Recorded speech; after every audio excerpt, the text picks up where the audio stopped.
Olá, nós começamos mais um programa Luz Câmara Ação contra o Câncer, hoje fazendo uma homenagem a um profissional muito importante na saúde, que é o fonoaudiólogo.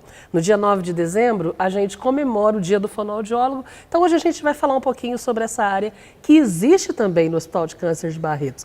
Tanto que eu estou aqui com a Magda Rodrigues Simões, que é fonoaudióloga do Hospital de Câncer de Barretos, exclusiva do hospital, né, Magda? Isso mesmo, Luciana. A gente está falando da sua profissão, que é o fonoaudiólogo, a fonoaudiologia, e muitas vezes as pessoas não entendem. Vocês são profissionais da saúde, são um misto de psicólogo, porque muita gente procura porque tem problemas psicológicos com fala, né, com dificuldades. Também. Isso. O fonoaudiólogo, ele abrange uma gama muito grande de atendimento, né, para o indivíduo.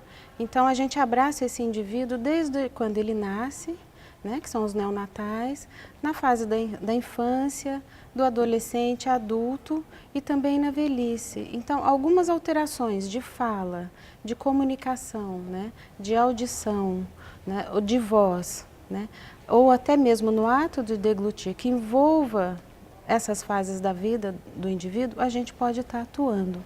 É uma faculdade de quantos anos? 4 anos. 4 anos. Isso. Curso superior, tudo direitinho. Isso, exatamente. E aí você me disse assim, desde o recém-nascido. Isso. O que um fonoaudiólogo pode ajudar um recém-nascido?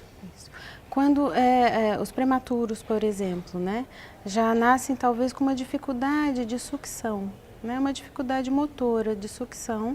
Então, o fonoaudiólogo auxilia nesse processo. Mas da como amamentação. Que faz? Como que faz? Porque quando a gente pensa em fonoaudiólogo, a gente pensa naqueles exercícios. De põe fala. a rolha, põe a caneta na boca. A gente que é da área da comunicação, todo mundo conhece. E até mesmo em casa, né? Muita matéria de TV. Sim. Agora, como é que você faz com um recém-nascido, um bebezinho, ainda mais se for prematuro?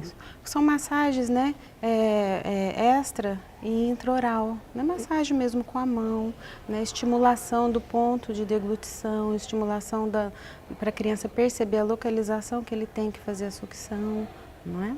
Então, são estímulos que a gente faz nesse momento da criança.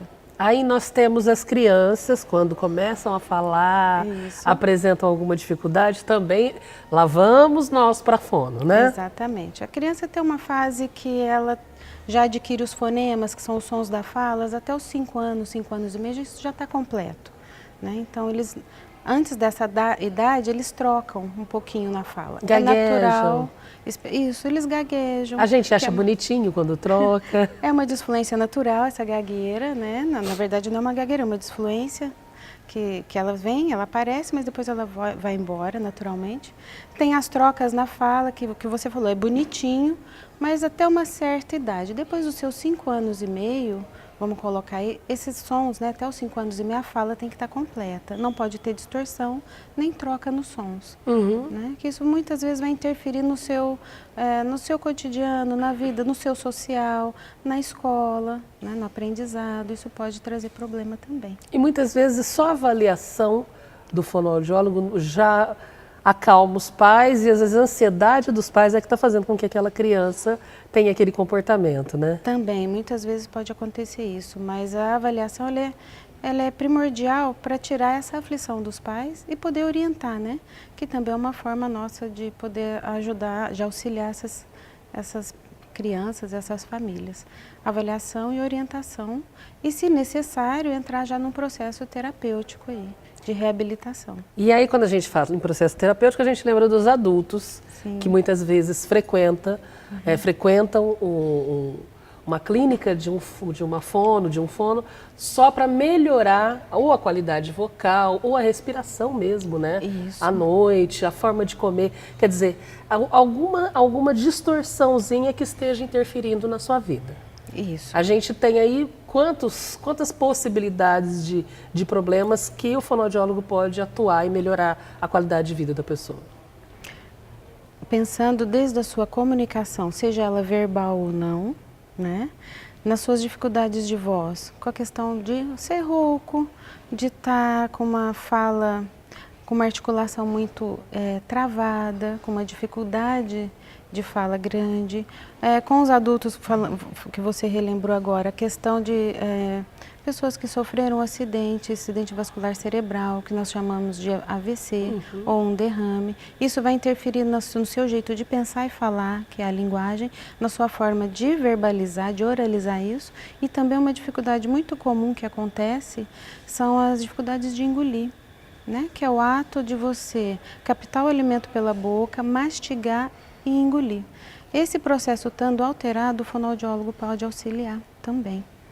E aí são sessões, exercícios e tudo mais. Exatamente, sessões semanais, exercícios miofuncionais, né? A gente trabalha com todas as estruturas musculares do sistema estomatognático, que é fala, que é mastigação, que é deglutição, que são os movimentos musculares do lábio, língua, bochecha, né? A parte estrutural e fisiológica disso tudo.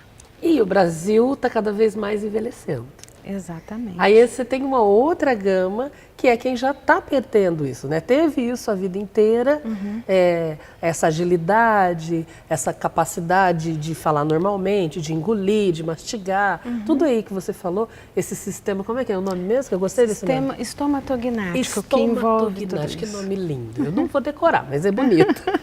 E com a idade a gente vai perdendo um pouco dessa capacidade. Sim. Então a atuação do fonoaudiólogo é para recuperar aí no que a gente chama de terceira idade. Isso, para recuperar, para minimizar essas funções, nessas dificuldades. E a gente perde mesmo, faz parte do processamento, assim, do processo de envelhecimento. É natural que a gente perca a qualidade vocal, que perca essa função de mastigação e deglutição tão funcional. É natural que isso se perca durante o processo de envelhecer, mas quando tem alguma doença, alguma alteração nesse processo, aí sim acentua mais. A audição também vai perdendo, né? E assim a gente vai seguindo, faz parte do processo de envelhecer. E por que o Hospital de Câncer de Barretos, na sua equipe multidisciplinar, tem fonoaudiólogos? São quantos hoje? Hoje nós somos em 7 fonoaudiólogas. Uma equipe até grande. Equipe grande. Por quê? Se eu estou pensando assim, aí sou leiga. Aí eu penso assim, tem porque tem gente que tem câncer na garganta, tem câncer na boca. É só para esse tipo de paciente?